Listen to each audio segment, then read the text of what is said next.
What is up, YouTube? Big Papa Jake coming at you with another episode of It Figures, where I talk figures. Happy WrestleMania weekend.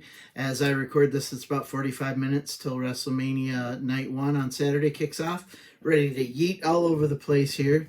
Hopefully my boy Jey Uso gets the job done against Gunther. Anyway, excited as heck for WrestleMania. And while I don't have any new figures to talk about today, nothing to unbox, I wanted to do a little WrestleMania show here and talk about my favorite WrestleMania match, my favorite match, and my favorite Macho Man Savage match, which is my favorite wrestler of all time. It's going to surprise some people. Everyone talks about the Ricky Steamboat match at WrestleMania 3, but I am going to talk about in figure form today the WrestleMania 7 retirement match against the Ultimate Warrior. Now, this is my absolute favorite figure. This was a holy grail of mine. Love this outfit. Still the Macho King at this time. Actually, it was his transition out of the Macho King. I'll talk about that in a bit. He wrestled in WrestleMania 7 in a retirement match, the Ultimate Warrior. This is my favorite Ultimate Warrior figure, too, for many reasons, but I'll go over it. Yeah, and so let's talk about the match real quick. I'm going to talk about the fact that it is my favorite match for a lot of reasons. It has everything I like in a wrestling match. Now, while Mania 3 against Steamboat had moves and counter moves and false finishes and that, this match had storyline, drama, and intrigue throughout the whole thing. And I'll be honest, the ending is probably the first, maybe one of the only, I can think of a couple more times, but the first match to ever make me shed grown man tears. So WrestleMania 7, while it wasn't the main event, wasn't for any title, let me go over what happened here. First of all, Ultimate Warrior had beaten Hogan at Mania 6, and Warrior was the champion. At SummerSlam, Macho Man was very insistent that the Ultimate Warrior give him a shot. He said if he wasn't going to give him a shot, Sergeant Slaughter, who the Warrior was defending against at Mania, or at SummerSlam that year, maybe Sergeant Slaughter would give him a shot. So as the story goes, Sergeant Slaughter and the Warrior were wrestling. Macho King Savage snuck down with a scepter in his hand and just took Warrior's head off with it. Honestly, it was a really serious blow. It knocked Warrior out. Sergeant Slaughter has said he was completely out of it. He went for the cover, expecting him to kick out because they had about 10 more minutes left on their time, and Warrior was unconscious. He was out. Slaughter won the belt. I always thought that was one of my most comical moments, was tough guy Sergeant Slaughter winning the Winged Eagle belt with purple, almost lavender color leather on it. But anyhow, so fast forward, of course, and now this is the feud. Macho Man and Ultimate Warrior at WrestleMania 7. I think Slaughter and Hogan were on the top of that one, where Hogan eventually won his belt back.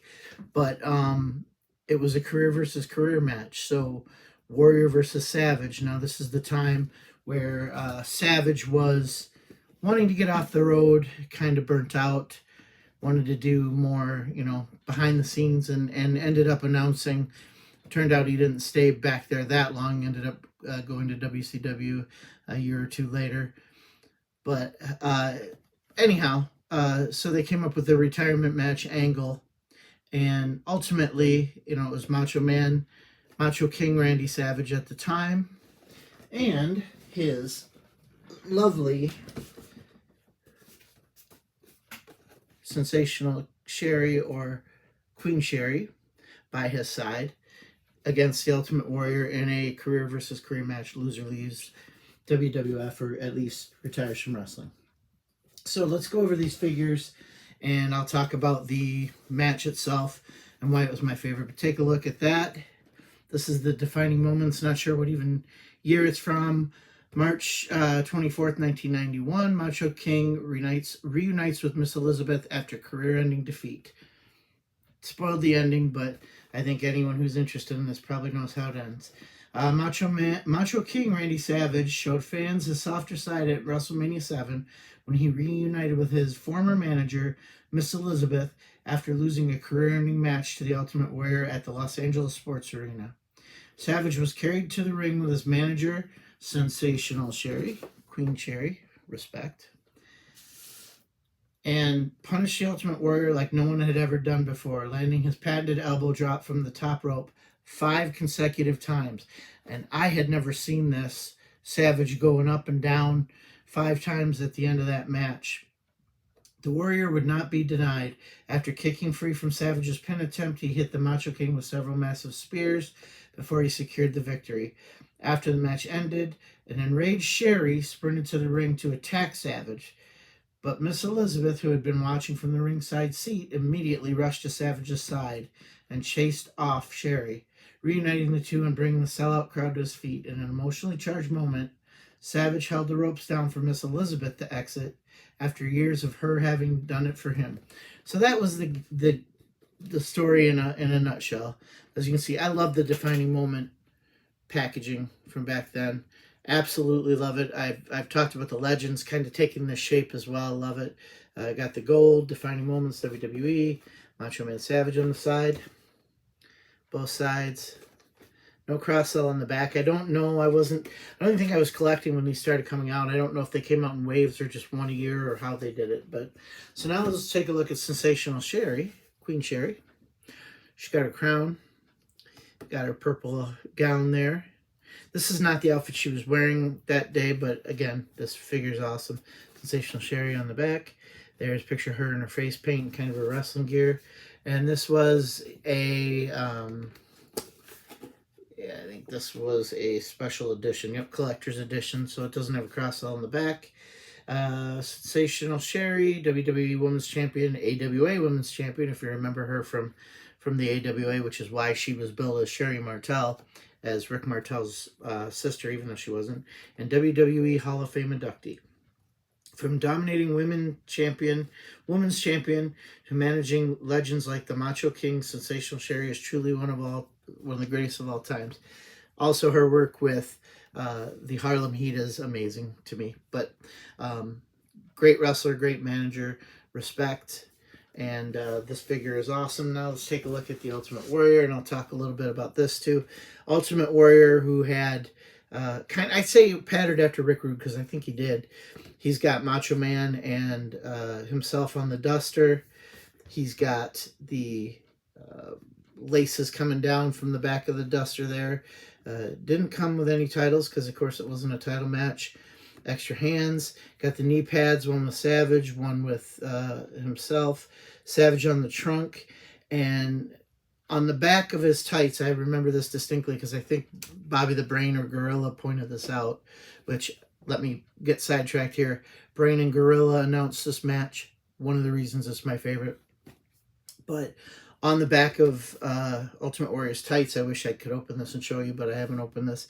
It says, means much more than a title. Or than a belt. I think it said means much more than this belt, and it had a picture of the winged eagle on his butt. So what he was saying is, this career-ending match, your career means more than any championship. So it was awesome. They pointed out all of his gear in the match, and really made it worthwhile. So on the back here, we got figure.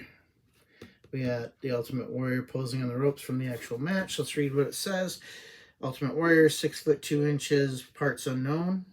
Love that parts unknown. Going on vacation there next year. Patented finisher, Gorilla Press Slam, career highlights, WWE Champion. They also made a big deal in this match, as I recall, that they were both former Intercontinental Champions. They were both former WWE Champions. So, as you can see, Ultimate. Love these packaging. Again, I think they do a great job. They still do the same thing. And on the side there is the Ultimate Warrior giving you the old grip it and rip it face. And yeah, so it doesn't even have any cutesy sayings on the thing, but I believe that's on the inside. So yeah, the match was an amazing match. Again, my favorite WrestleMania match, my favorite wrestling match ever, actually, due to the intrigue when they were coming down the aisle being carried on that platform as Macho King and Sherry did, 6 guys carrying them. Bobby the Brain pointed out that indeed Miss Elizabeth was in the crowd, kind of pondered as to why, but it never went further than that. match starts. Warrior comes out. Warrior didn't run out, which I thought was weird, and I think they pointed that out too. I don't know if it was part of the creative, just the gravity of the situation, or what the deal was. But then he got to the ring and had his usual, rope bending and all his usual stuff. So really, the Warrior kind of dominated throughout the match. But I will say, when Macho King got the upper hand, Warrior sold pretty dang well. Warrior wasn't really big on selling, and he certainly did a great job throughout the match. Finally, Macho King set him up, as it said on the back of the figure, set him up for 5 elbow drops consecutively, and of course, the Warrior kicked out at 2.99, and then got the upper hand on Savage, started basically shoulder blocking him. They called it a spear, but it was more of his flying shoulder block. And Savage flew out of the ring, 3-4 times. He did it, dragged him back in, and finally, just a lot of people have talked about this being disrespectful. I don't know about that. I don't think Savage would have let it go if it was disrespectful, but the Warrior, instead of covering him for a pin, put his foot on his chest and stood upright, got the pin. I think Savage was kind of, I'll say passing the baton, not really, because we all know that Hogan won the title later that night, but just kind of rubber stamping the Warrior. People have had different opinions on the Warrior. As a kid, I think every kid loved him because they didn't realize, his liabilities or his differences than the quote unquote old school pro wrestlers, who sold, who knew the storyline and psychology of a match, and Warrior really wasn't that. Warrior was kind of Goldberg before Goldberg was, if you will, as far as psychology and kind of the matches. However, Savage, I think, was rubber stamping him. So yeah, amazing match. Anyway, Savage gets pinned, and of course, Sensational Sherry is very, very upset because her career's over as far as she's concerned. Her guy that she's managed is now forced into retirement. What is she going to do? So she climbs into the ring, and she was very involved throughout the match, kind of distracting the Warrior, helping Savage. But at the end, once Savage lost, she got in and she started barefoot kicking Savage right to the gut several times while he was down. And as they had panned into Miss Elizabeth's face throughout the match, of course, that concerned look that Liz could only have, she was really great at that. I think she was underrated. People just thought she was eye candy standing there. Not really the best at the mic work, essentially. But she really could put that, her facial expressions told the story. And she had that look of concern. They'd pan into her every couple minutes or so, especially when Randy was down and out, so to speak. And of course, Gorilla and Bobby would play that up amazingly. Again, one of the reasons this match is the best is Gorilla and Bobby did such a great job of selling it, and the gravity of a career match, which everyone has a career match. Wrestling has no real retirements, as we've seen many a time. But Sherry gets in, starts kicking Macho Man over and over again. He's kind of out of it, doesn't know what's going on. Finally, Miss Elizabeth has seen enough. She jumps the guardrail, comes in, and not really getting too physical because, let's face facts. Who's going to believe Sherry versus Elizabeth, that Elizabeth would come out ahead in a physical confrontation? But Elizabeth kind of came from behind Sherry, threw her out of the ring, as I recall, and Elizabeth went to comfort the Macho Man. And the thing that was cool about this, and again, this is part of Macho Man's brilliance, Randy acted like he didn't know it was her, like he thought it was still Sherry who was going to beat him, and he was kind of putting up his dukes and kind of out of it, and finally realized it was Elizabeth, kind of played to the crowd like, what happened, what's going on. And then finally, the big reuniting, Elizabeth and Macho Man hug. Amazing that a heel like Macho King, who was a total heel, did heel things, wrestled like a heel, even through this whole match, wrestled like a heel. All it took was Miss Elizabeth and him reuniting, and Sherry to turn him face. One of the best face turns, one of the greatest matches, out there. I think it was ranked number 7 on the WrestleMania top 50 matches, if I remember. Just recently, they're doing a list. So yeah, one of the greatest, my favorite WrestleMania match, and definitely my favorite Macho Man match. So it's my favorite match. I mean, I'm going to give it credit. I'm not going to say it's universally the best match. I'm not going to say that. I think it was Warrior's best match. I think people would say that. I also think the match against Hogan at 6 was underrated, but I think this was Warrior's best match. And Macho Man had a ton to do with it, believe me. But so yeah, that's the story of WrestleMania 7. Obviously, Randy eventually came back thanks to Jake the Snake Roberts Cobra biting him. He got reinstated. Him and Elizabeth, even though in real life they were on the outs already, I don't even know, they might have been separated at this time during Mania 7 when they got back together, but they had the TV wedding. I think kind of went through with it hoping that it would spark a real life relationship, and eventually they split up and Randy went to WCW, and eventually Liz followed, and they had, if you ask Randy or Liz, I think they both were kind of each other's soulmates, but it just didn't work out.